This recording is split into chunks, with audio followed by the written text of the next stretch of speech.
तो वार की परंपरा कब से चली? क्योंकि वैदिक क्रियाओं में तो तिथि ही होती है, एकादशी, पूर्णिमा, अमावस्या, वार का कहीं संयोजन दिखा नहीं, तो ये वार का संयोजन देखिए पुरातात्विक अभिलेखों में भी 4वीं शताब्दी से पहले कहीं नहीं मिलता, वैदिक ग्रंथों में भी नहीं है। वार का कॉन्सेप्ट भी जैसे मैंने देखा शतपथ ब्राह्मण में या ऐतरेय ब्राह्मण में, वहां षढ़ का विचार है।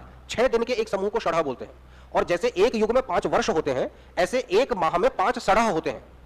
तो वहां षढ़ का विचार है, 6 दिन के एक समूह को षढ़ बोलते हैं। लेकिन सप्ताह का विचार आज प्रचलन में है, इसलिए पंचांग में है, लेकिन वार वैदिक नहीं है।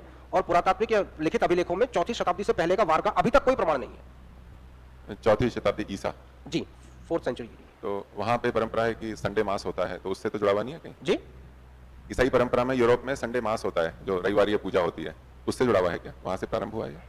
हो सकता है, मेरे को इसकी ऐतिहासिक ऐसी जानकारी नहीं है। आर्यभट्टीय में जो उन्होंने वार परंपरा दी है वो उस तरह से दी है जैसे हमने बताई आज। अब उन्होंने कहां से ली है या कैसे ये भारत में आई है, इसकी ऐतिहासिक जानकारी तो मुझे नहीं है, लेकिन हाँ ये भारतीय नहीं है, क्योंकि भारतीय परंपरा में षढ़ का विचार रहा है, 6 दिन का समूह, सप्ताह का नहीं रहा है। तो षढ़ कोई उपयोग में, मैं तो पहली बार सुन रहा हूँ, कोई करता है उपयोग में? नहीं, कोई नहीं करता। ऐसा है, वो षढ़ आदि तो क्या सोमयाग होते हैं ना जी, हाँ। उसमें एकाह आदि 1 दिन का, 4 दिन का, 5 दिन का, तो वो षढ़, तो उसमें वो षढ़ आता है। सोमयाग 6 दिन का होता है, वहां वो प्रयोग किया जाता है। वो तो यज्ञ में है, यज्ञ में 6 दिन का जो यज्ञ होता है वो षढ़ उसे कहा जाता है। लेकिन षढ़ की एक कैलेंडर की इकाई भी है। अच्छा, जैसे 1 वर्ष, जब वेदांग ज्योतिषा कैलेंडर है जिसमें पंचवर्षात्मक युग है, तो वहां क्या एक संगति बैठाने के लिए कि 1 वर्ष में, एक युग में जैसे 5 वर्ष होते हैं, ऐसे 1 महीने में 5 षढ़ होते हैं। अच्छा, तो 6 दिन के 5 समूह, 30 दिन होते 30, हैं। हाँ, इस तरह का बनाया। 7 दिन वाला तो महीने से बैठता नहीं है ना, 7 दिन वाला नहीं तो बैठता। 6 का तो फिर भी बैठता है। 6 का बैठता है, 6 की जल संगति बैठती ठीक है, ठीक है।